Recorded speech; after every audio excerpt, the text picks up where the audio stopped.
Hi everyone, my name is Junon. I have a health science background and I'm the author of the book Truth and Empathy, How to Find Your Soulmate. And I'll put a link to the book below. This video is about why INFJs are very romantic. But before we dive into this topic, I would just like to underline a fact about my book for those who want to buy it. So it is written from a health science point of view. So we'll be looking at the anatomy and physiology, we're looking at neurotransmitters, hormones, and so forth of the 16 MBTI type so that you can identify yours and better locate someone who's like you, because I do advocate that like attract like. So I think that it's important to understand the content of this book before you buy it. So let's go back to our topic at hand, why INFJs are very romantic.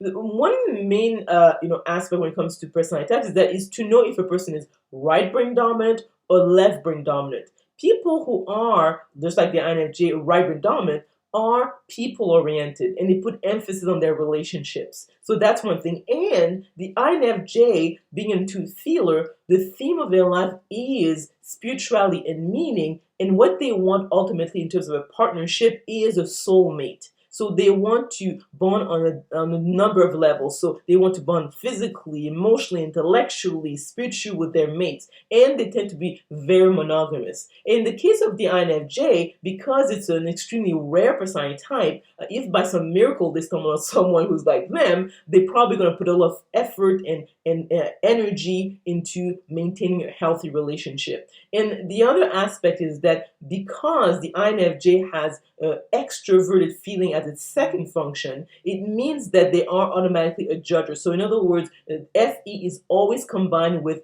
a judger way. So these are people who are reliable, reachable, hardworking, very consistent in many areas of their, not only their let's say work and in terms of let's say friendships, but particularly their romantic relationships. So that's one thing. So a FE dominant person, so in other words, if the FE is the first or second function stack, they are very right brain dominant. That's when a person has a feminine and orderly relationship style, is that what they want ultimately is to bond with their loved ones, especially their romantic partner. So these are people who are going to be interacting on a regular basis. Probably they're going to be talking to this person on like daily. They want to be really helpful. So they might even shower the person that they care about with a lot of attention. So the person will feel that the INFJ is very present in their lives, and they're willing to go the extra mile to make sure that their needs are met. So that's something that's very important. And for the INFJ, being an extremely rare personality type, they don't get a chance to have that sort of like a close relationship with most people. So when they do, it is something that they will very much appreciate. These are people very sentimental.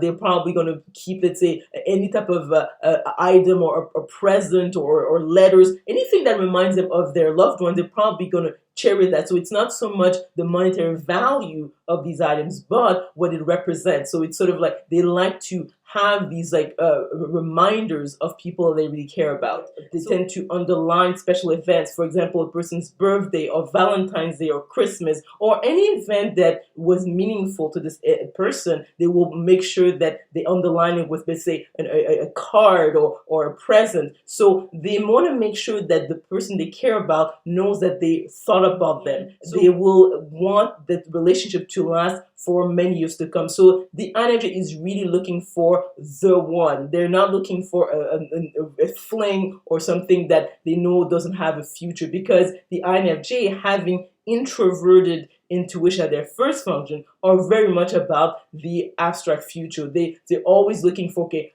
how can I make sure this relationship can last for a long time? And they don't want a relationship that is just passable.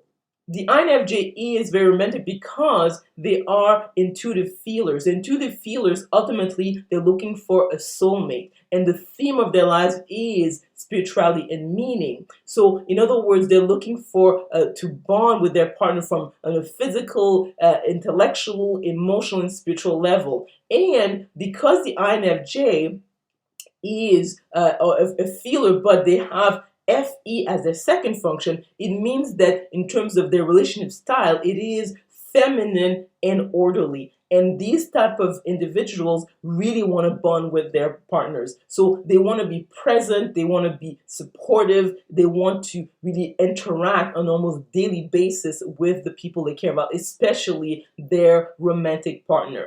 So let me know if you agree or disagree with the content of this video by commenting below. If you like this video, if you learned something, please click on the like button. Remember to click on the notification bell to be notified of other videos I'm going to be making. Subscribe to my channel, and we will talk soon.